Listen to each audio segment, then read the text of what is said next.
It's unlikely anyone could get in or out of the camp by water without alerting the police guards.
No, it's too short for these walls or cliffs.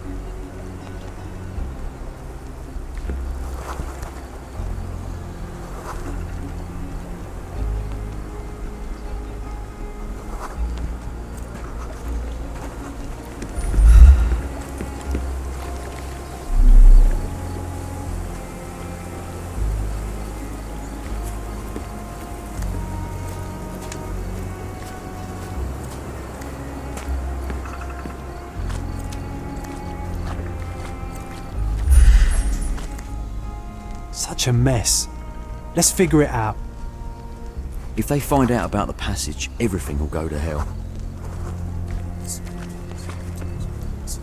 Sherry, just look at this. Living quarters in a sewer. What kind of a genius bureaucrat came up with this idea?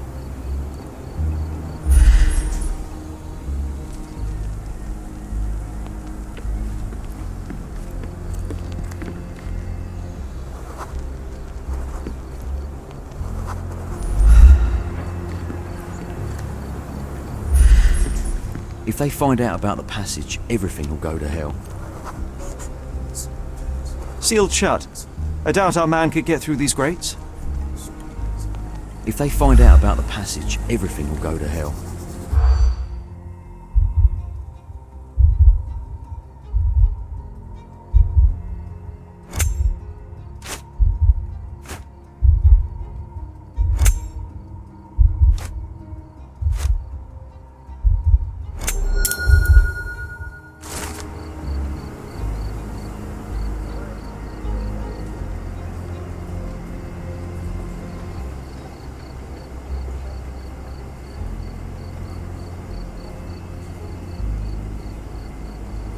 Nobody will know anything if you keep your bloody mouth shut.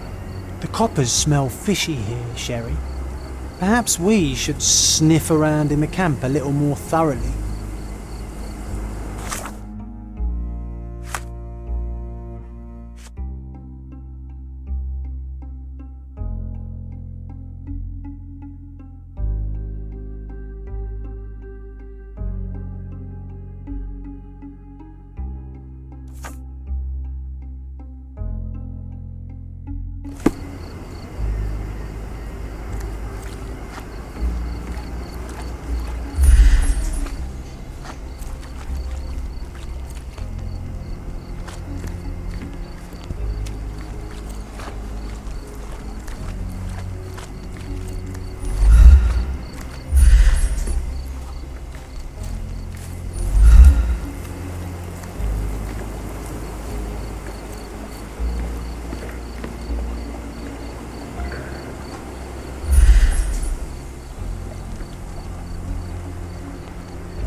Are you able to help me?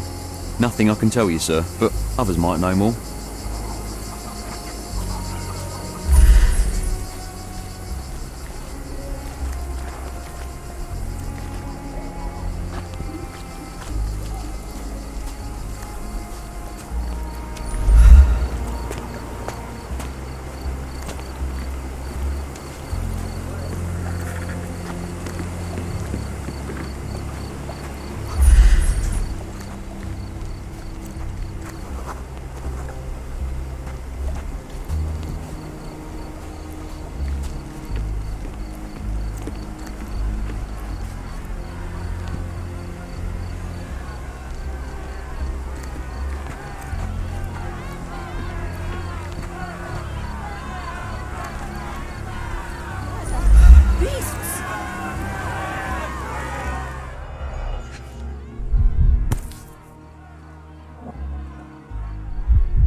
A single Malpal butt.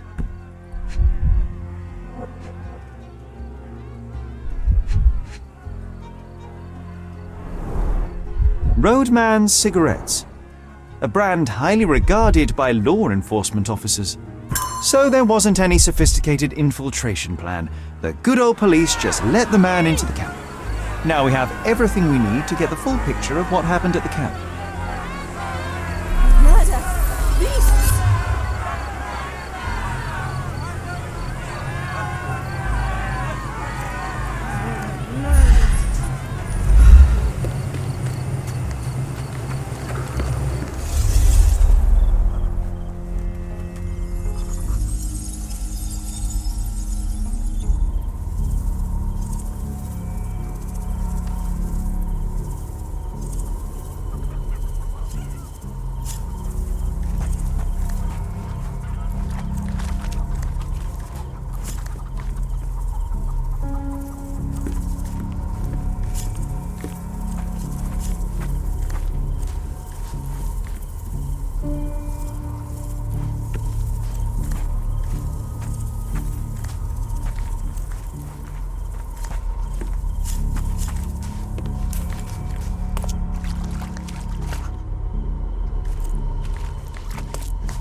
So, we have a thug who came to take a refugee woman with him. She resisted, but he dragged her by force.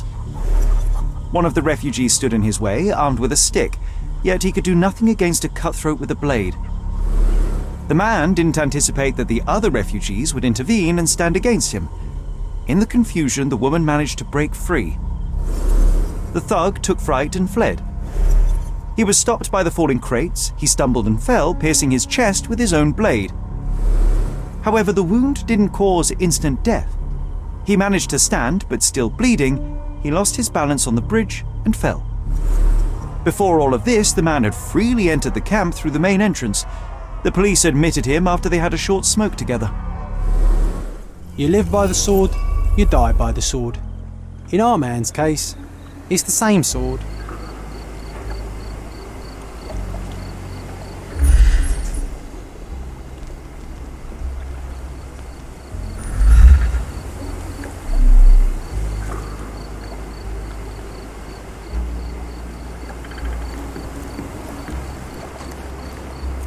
You still here?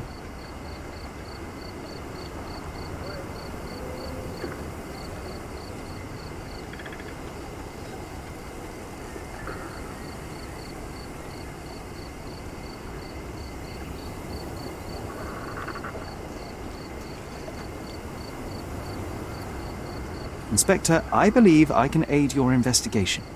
I know who the dead man is and what really happened to him. You do? Well, good for you. But I'm afraid I'm not the one you need to share your findings with. Speak to Mr. Harlow here. He's the one responsible for settling things in the camp. You don't even care to listen? Oh, I do care. And maybe even more than I need to. But I'm only here today to lock the place up, question witnesses, and file the facts. It's sad, but coming up with conclusions is not among my tasks here. You fellows at City Hall do that. Anyway, speak to the supervisor. I'll just stand by and listen to what you have to say.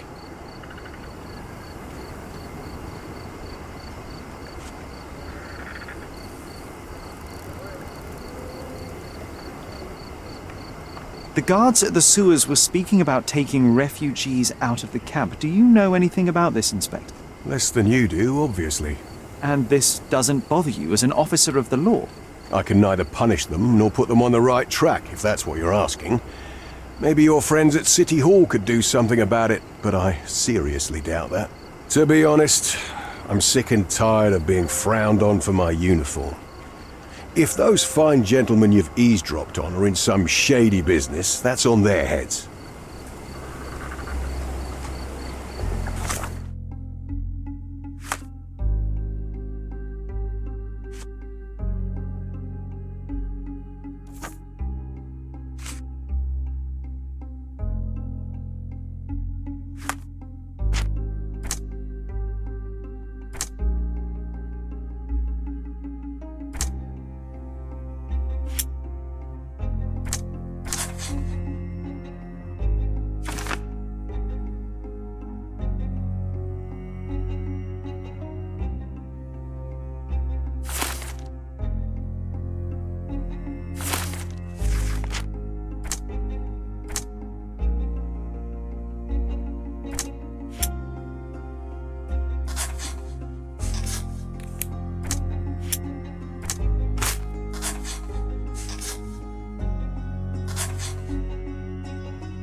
I'm busy. Don't you have papers to fill? City Hall lubberheads. Mr. Harlow, your refugees didn't murder anyone. What? Pray tell me what you've learned. All right, listen carefully. This might solve one problem for you, but will create a few more. Oh, well, that's a great start. The man came to the camp intending to kidnap one of your refugees, a woman. What he didn't expect was that the refugees would stand up to protect the woman. A brawl had broken out. In the chaos of it, the man stumbled over those crates and fell on his own blade. How do you know he fell on his own blade? The wound in his chest was inflicted from an unusual angle. It was not an offensive stab, shall we say. The refugees didn't touch him, and judging by the blood at the scene, The intruder managed to raise himself but was unable to walk very far. He ultimately fell into the canal. But how did he sneak into the camp? Why didn't the police see him? And this is where your new problems emerge, Mr. Harlow. What do you mean? You're not a dull-witted man. You know what I mean. There is no feasible way to get into the camp without the police guards knowing of it. The pile of mess I had to sort out has just become bigger, but somehow that doesn't surprise me. Anyway, I thank you for your help, Mr. Holmes. I'll take it from here. Meanwhile, I'll make sure the police aren't detaining the refugees any longer. You can go back in and look for your witness. You think one small clock can make any difference in this place? Who knows, John? Just one ill-fitting cog could make the whole machine crumble.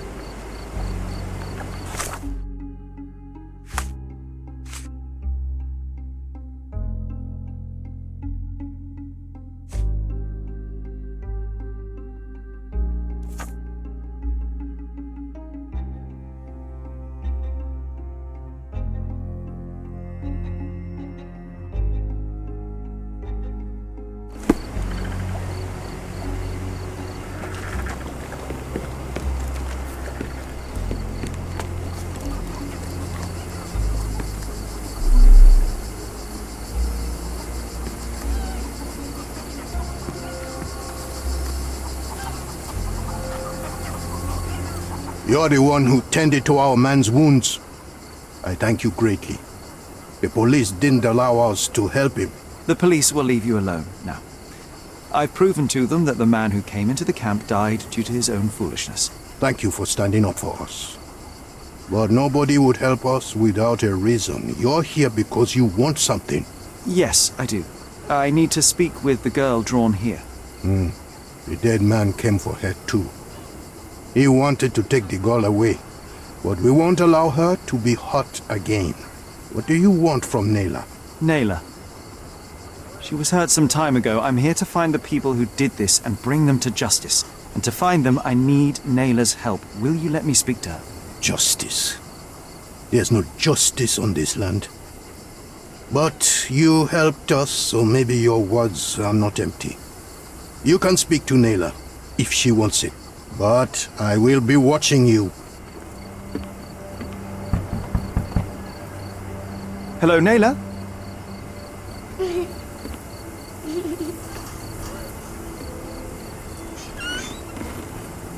My name is Sherlock. I know someone hurt you. I am here to help. I'm trying to find the people involved and bring them to justice. Please. There is a photograph, and I'm sorry, it is terrible, but I simply must ask. Where did this happen? What can you tell me about these people? Christ, Sherlock. Naila, I'm sorry. I'm not very good at this. You come here for me, but you are rude and cruel and condescending. A cross. The man had this cross. Now go away. Leave us be. I do not need another white man's help. Oh, glad that wasn't me. Not my best work, John, by a long shot. Naila doesn't want us meddling. I'm starting to wonder what this all achieves. But she helped you anyway. Now we know that maniac's face and the cross he wore, we can still catch him.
At least some of your kind have a hat. Thank you again.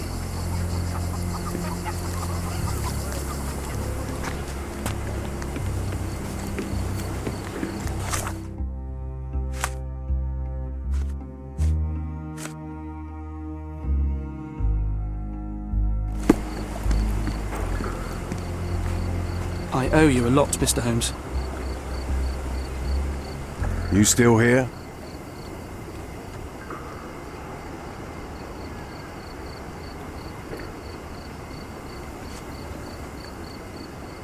The intruder has a most peculiar tattoo on his neck, 2 lines and a point.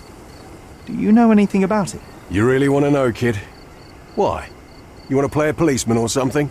I'm sure you have it in your records, so it won't hurt if I have it in mine. In my records, it's just a tattoo, as it should be in yours. Ah, to hell with you.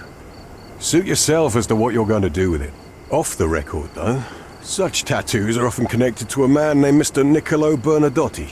Bernadotti, you say? A respectable businessman in Scaladio. His company imports goods and wines, and smuggles everything that can be smuggled between the colonies and the mainland. His people can be identified by an obscure tattoo, just like the one over there our friend has. But these are all merely rumours, you see. If Mr. Bernadotti was a criminal, he'd be in prison now.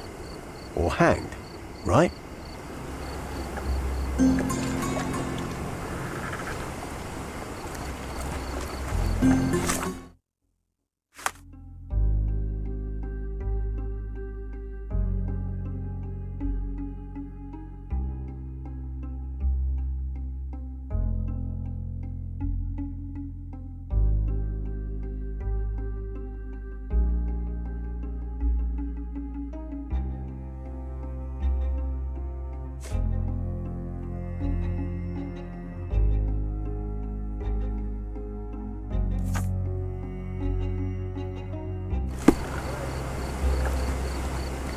You're disturbing a hornet's nest here, son.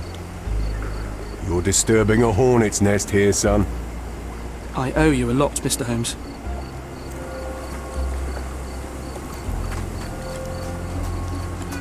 Sherry, wait. You might want to settle all the matters in the camp before leaving. You probably won't be coming back here anytime soon.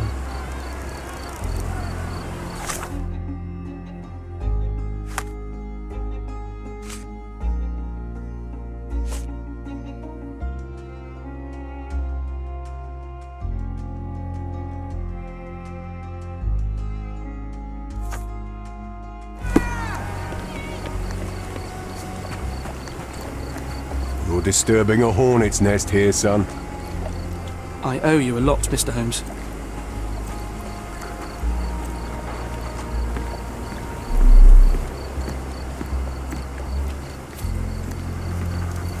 Can I ask you a question? They often take us from the camp to work. Most don't mind, though.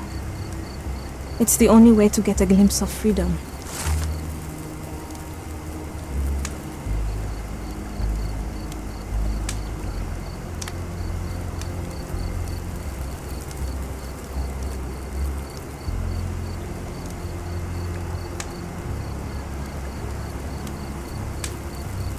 So there's a smuggling ring in the camp. This wasn't the first time that someone freely entered the camp to take a refugee out. At least it was certainly his last time. My gut tells me that we'll learn more about this ring when we find out where the thug came from.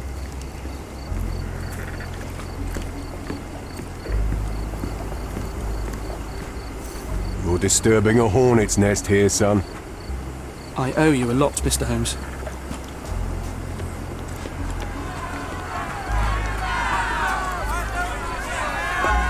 Is this... I just need to collect my thoughts, Sharon.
He's even been putting up posters. Poor man. Losing it